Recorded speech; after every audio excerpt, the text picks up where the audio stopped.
On the flight to Atlanta, I decided to move back home and stay in the house after all. I've never lived alone before, and Paula thought it would be good for me. When I got married, I went from Mama's house to the house Mark and I purchased.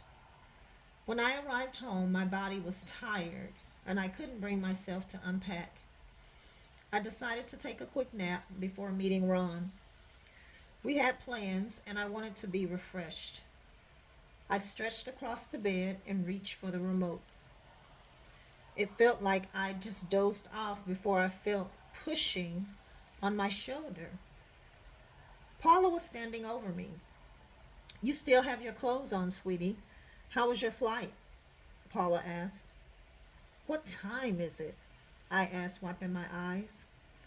When Paula said it was a quarter to 11, I jumped up knowing I missed my date with Ron. By her surprise, Paula asked me if everything was okay. I told her I was supposed to be somewhere earlier. As Paula exited the room, I picked up my cell phone. 5 missed calls and 2 text messages from Ron. I felt horrible. It was too late for me to call and too late to text. Wanting to be careful, I decided to email him.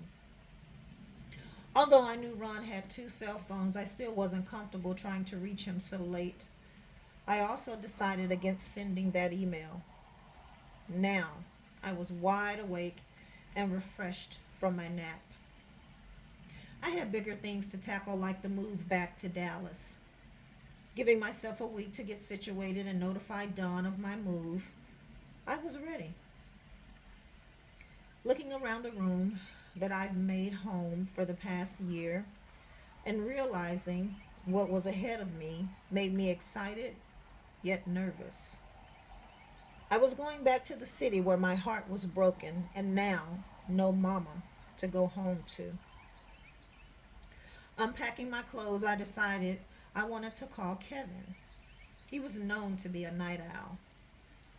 Kevin picked up on the second ring.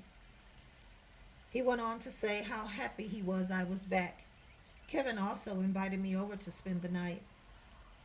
I don't know, Kevin. I just got back. I have so much to do.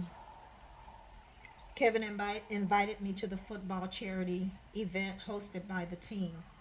He wanted me to accompany him as his date. I thought this would be the perfect time to tell him I'm moving back to Dallas.